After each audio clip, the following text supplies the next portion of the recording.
My deepest fear is not that I am inadequate. My deepest fear is that I am powerful beyond measure. It is my light, not my darkness, that most frightens me. I ask myself, who am I to be brilliant, gorgeous, talented, fabulous? Actually, who am I not to be? I am a child of the universe, and my playing small does not serve the world. There is nothing enlightened about shrinking so that other people won't feel insecure around me. We are all meant to shine, as children do.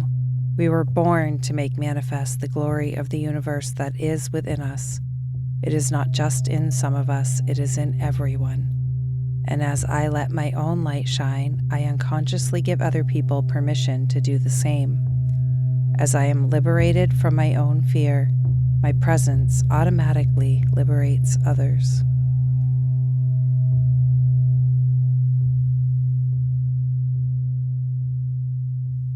Well, hello, friends. Welcome back to another episode of the deMysticism podcast. This is what I am calling sacred conversations about radical self-love. I have actually a lot to chat about this week. Last week I was like, I don't really have a lot to say. This week I have a lot to say. A lot has happened. Just quick little note. Yes, that intro is the same. And I've had a few people ask me, yep, that is the intro. I am intentionally trying to bring you through this portal into the idea of owning your own magical power and bringing that attitude to this conversation. So for now, until I decide to change it, that will be my intro. I do have that available if you want to go out and download it for free on my website, just that standalone meditation that you can use any way that you wish, deMysticism.com, deMysticism. It's the name of this podcast. So you are welcome to go and download that. Anyway, I have so much to share. So I record these on Mondays. I usually publish them on Tuesdays, but I'm reflecting on the week prior. Sometimes I guess I'll be kind of anticipating the week ahead, but I have many, many reflections, many revelations that came out of this past week. And it's interesting in contrast to last week. I kind of was on the heels of a very deep medicine journey, and I know I shared that, and there was just stuff I need to integrate that I wasn't feeling like I had done that or was ready to do that. So last week was a little bit of I don't have much to say. This week, so many things. So I'm going to kind of go in chronological order because that's the easiest way to tackle it. But like I said, I record these on Mondays and then just kind of step into the new week. And last week on Wednesday, I did a boudoir shoot, which is something that I've done before. And ladies, I guess it's not just for women, but generally, if you have never gifted yourself the experience of a boudoir photo shoot, please do it. It's just so empowering. And like I said, I've done this before. I did it I've done it several times before for various reasons, but I did it just before I turned 40 for myself. There was not a particular man in my life at the moment, and I wanted to kind of capture where I was in my life at that moment, and I'm very glad that I did that. And then I've had other opportunities along the way to do this again. Actually just turned 50 last year, and I did some with my sister last year, which were more artistic kind of this. Some of them were a little athletic, I guess. Did some pictures then, and then another opportunity came my way while I was still employed in my full-time job. A local photographer that I follow and just adore had posted that she was running a little bit of a contest to find a muse for one of her shoots. And I was like, what the heck? I'm just going to apply for this. And I was chosen. And so I got a discounted photo shoot. And that, like I said, was kind of set up and paid for before I got let go from my job.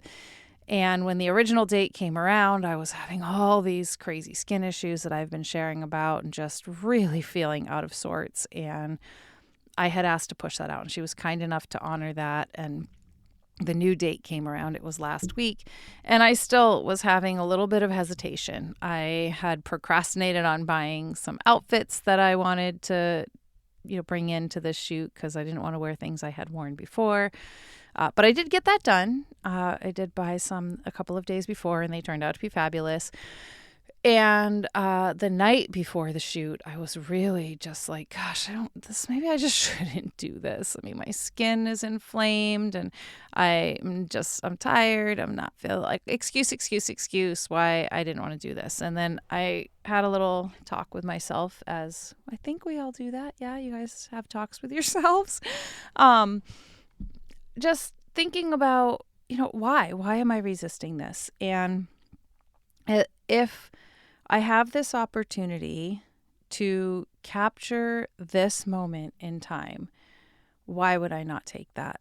So even though maybe I'm looking at my physical state and sometimes lamenting that, oh, my skin is not clear and I don't look, as I guess the bullshit tells me I'm supposed to look. And anyway, I sat with that and just finally landed on, you know what? This is my story. This is all where it's supposed to be, as we always say in yoga. And when we can lean into trusting that, it really does take some of the pressure off. Some of those platitudes that sound annoying in the moment, when I really lean into them, they do tend to help me. So I did go to the shoot, obviously, because I'm talking about it in this way. And it turned out to be an incredible experience. I woke up in the morning and my skin actually had started to calm down a little bit, and I still have a little bit of the redness around the neck and things like that. And I was just like, you know what? If they show up in this shoot, that's what was going on for me in that moment. And why would that not mean that I'm, still beautiful and sexy and whatever things that we are wanting to portray in that sort of photo shoot, they're still there. They're still relevant. It doesn't really matter if my skin does not look 100% perfect. And by the way, some of that stuff, yeah, of course, they're going to do a little bit of gentle editing and make me look freaking fabulous. But it was the experience of being in there with another woman who is very much owning her own self and her body. And this photographer, and I mean, I should have asked her, can I directly shout her out? And she probably would allow that. And I'll see if I can get permission and maybe tag her. But she's not been without her own challenges in life and just owns her freaking essence in such a beautiful way. She's incredible at her craft and instantly put me at ease and just made me feel freaking fabulous. And that is super empowering, to remind yourself of who you really are. And this goes beyond vanity. I know when we're talking about a boudoir shoot, oftentimes, it does seem like it's for validation of your external avatar or whatever. And I don't think those things are terrible. I think we all also want to feel good about the body that we're walking around in. We want to feel those things. And attractiveness is not necessarily something that we need to shun or shame people when they want to feel. In fact, we should feel proud of how we take care of this vessel that we have the opportunity to be in. And so really leaning into that, it was a very, very, a very valuable experience. And even though I have done this 4 or 5 times before now, this time was really special. It was really special because of where I am in my life and how much I was able to embrace imperfection and just be comfortable in my skin. I can't wait to see the finished product. We'll see if any of them are shareable. They might be a little racy, but there will be some things. Anyway, that was one significant thing that helped push me, pull me, however you want to phrase that, in the direction of, okay, I am where I am and I'm moving forward, and I am powerful as fuck. And I am going to create this life exactly as I wish it to be. And I guess I could do a whole podcast on having as evidence of that's what you wanted. That's not my teaching. That's from, I forget her name, but the book is called Existential Kink. Highly recommend as a read. I know that author came under fire, got canceled for something. Who cares? Her work is great. That book is great. I could tangent about cancel culture too, but we won't go there. Anyway, so from that, Wednesday was a lot of just owning my story, feeling how beautiful imperfection can be, how beautiful struggle can be, and how much we can love ourselves through all of that. And then we had the full moon on Thursday, and I don't know how you guys felt about that full moon, but it was really powerful. And something that came through for me that evening as I was trying to go to sleep, and I was having some of these sensations in my body of the itching and the discomfort with my skin, which, I mean, it's been months. It's been months, and it ebbs and flows. I really feel like I'm finally cracking the code, and it's getting less and less. I'm getting back to sleeping well, but where I landed with my full moon ritual was a lot around how do we feel safe in our bodies? How do I feel safe in this current experience, in this body? The itching in my skin is really, to me, it's evidence of stepping into a whole new version of myself. This is literally what is happening for me. And I've have friends that are astrologers that have given me some readings recently, and a couple different people that come at it from different lenses. And damn if it's not spot on, even when it comes from people that don't even know each other. They're just looking at your chart and they're like, oh, well, you've got like 4 major transits going on. No wonder you're going through this. Again, leans into we are exactly where we're supposed to be.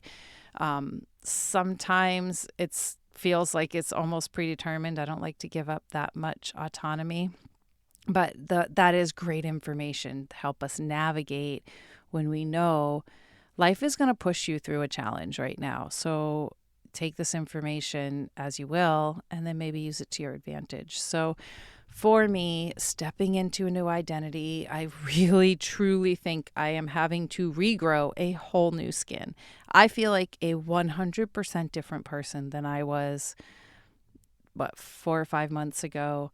And, this initiation, it actually started before I got laid off from my job. That just feels like a marker because it was a release from an identity that I've known for a very, very long time. And sometimes that's how life works for me, is I need to get a little bit pushed off the cliff because I won't jump off the cliff on my own. And I'm very grateful when the universe guides me in that direction.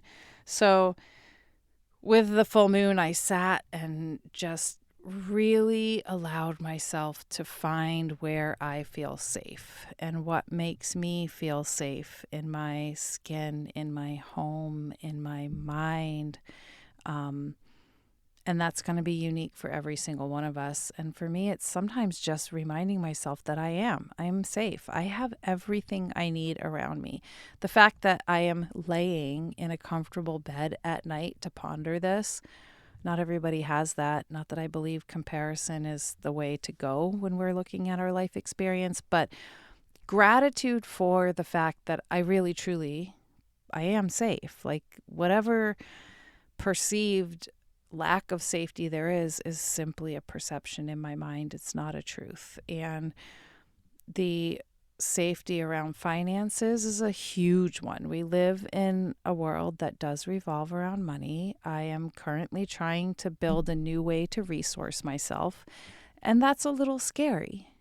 And I have a lot of trust in, I know in my soul that I am following the right path.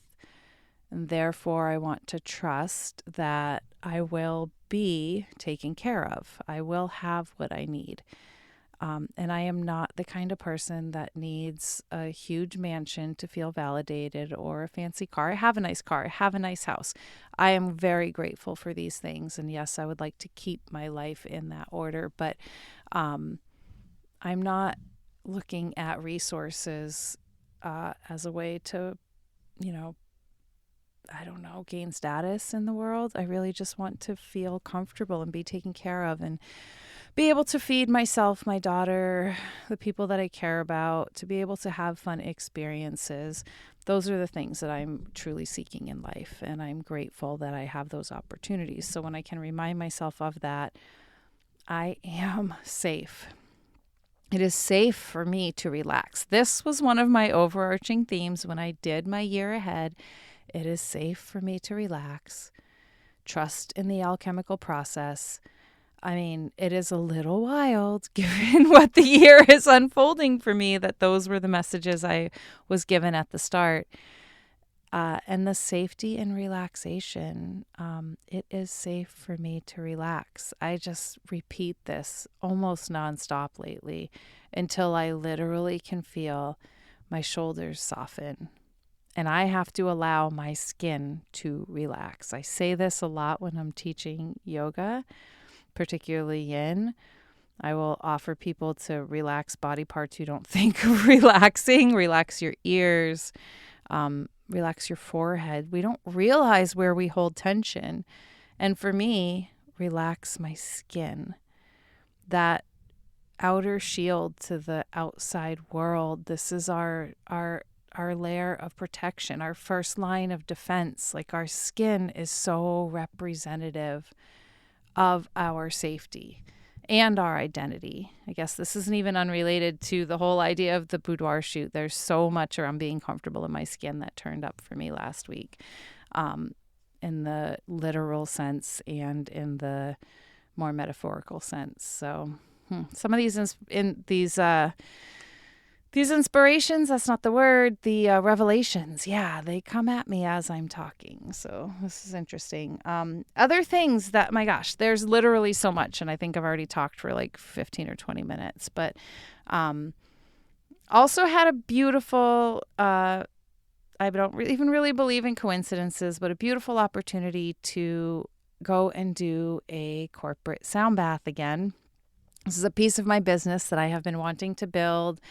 And just another little nugget for you around setting intention and allowing things to show up for you. Because I had woken up, I think this was maybe on Monday or Tuesday of last week. This all happened very quickly. And I was like, gosh, I just need to find a friend that has a corporate office. And I want to go in and offer them a free session, do a sound bath or something, so that I can get some pictures so I can put this offering up on my website. Because I really want to get into corporate wellness and helping people in the corporate world, because I know this is something I used to do in my corporate job, was offer sound baths right there in the office, and people loved it. And I swear, gosh, those of you who are in that corporate lifestyle, I feel you, and I know that you need those brain breaks and those moments of sanity.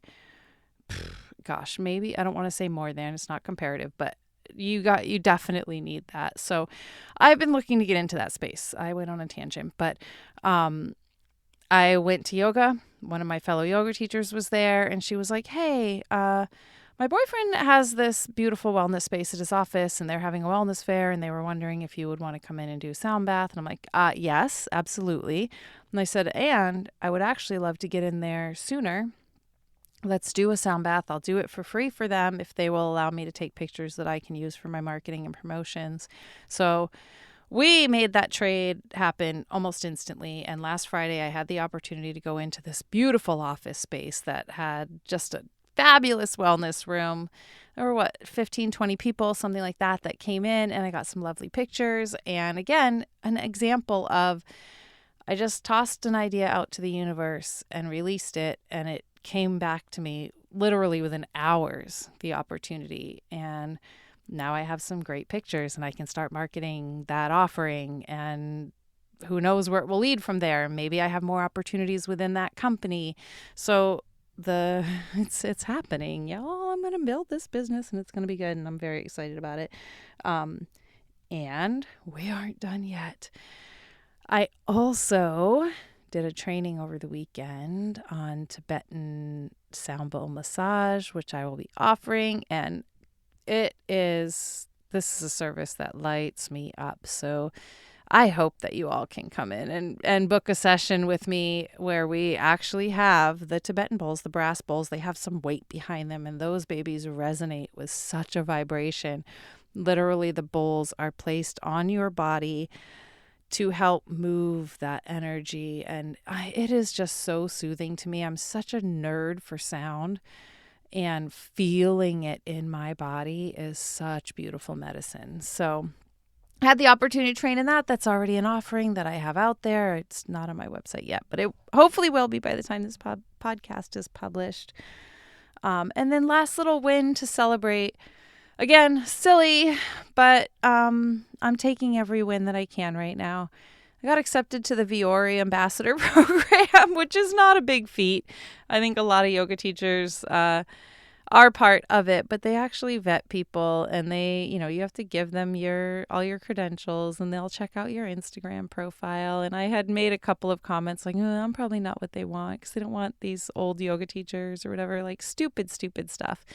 And I got the email that, yay, I'm in, which just means I get discounts buying their clothes. It's not that big a deal, but I am going to celebrate all the damn wins I can right now. And I think that's very, very important for us to acknowledge what is good, because human nature is to spend a little bit more time on what's not going well instead of what is. And I do believe what you focus on, you get more of. So we have got to stay focused on the good. I think it's a whole nother episode to talk about. I really feel like some of these symptoms that I've been experiencing in my physical body, I have several friends that have been experiencing various physical symptoms. And then we kind of all realized all of us are very empathic. And I think regardless if you choose to not participate in the heavy conversations, if you choose to not consume traditional media and news and all of that stuff, you can't help but feel what's going on in the collective. So there's some of that. And how do we shield ourselves off? This is also practices I've been working on for myself. How do I keep my energy protected? How do I keep my energy whole? Because I know that the world needs more of us to be vibrating higher, for lack of a better word. But this is where we have to be, because we can't lift up out of this seemingly darkish time unless we have a lot of us bringing the light. So I hope that, if you're listening to this, you're probably one of us. I don't know that I attract many of the opposite. So hopefully that's where you are. Or if you want to be, I can help you get there. I love that. But I'm rambling a lot, and I want to keep these kind of short. But my invitation for you this week ahead is to look for the wins. Look for and celebrate the fuck out of your wins. I don't care if they are huge. Something like going and getting your pictures done very scantily clad when you don't feel your best. That to me was a big move. It was a little bit bold. Or just getting accepted into a silly little ambassadors program. Whatever that range is, adding a new service to your offerings and leaning into these things. These are what make me feel very, very, very empowered and ready to do more. And we all need to find ways to cultivate that. The feeling is the secret, right? So the more that you get into that vibe, that sensation, like to feel success in your body, will bring about more of that. And for me, it's sometimes having so much clarity on what success looks like, and sometimes I have zero clarity on what success looks like, but something shows up and I know I want to lean toward it. So that's success. That's a yes. Like, an offer comes to me and my whole body's like, hell yeah, I'm in. Then I know that's something that's definitely for me. So, what are you going to celebrate this week? That's what I want to hear about. What are you celebrating from the recent past? What are you going to celebrate in the week ahead? I have a lovely vacation coming up. Another thing that, I had so many beautiful things set in place before this huge transition, and I am honoring those things. I am still doing them and trusting that success is here, and I am resourced, and I am safe, and I can fucking relax. All right, I'm going to leave it at that. Thank you for listening, and I'll talk to y'all next week. Have a great day.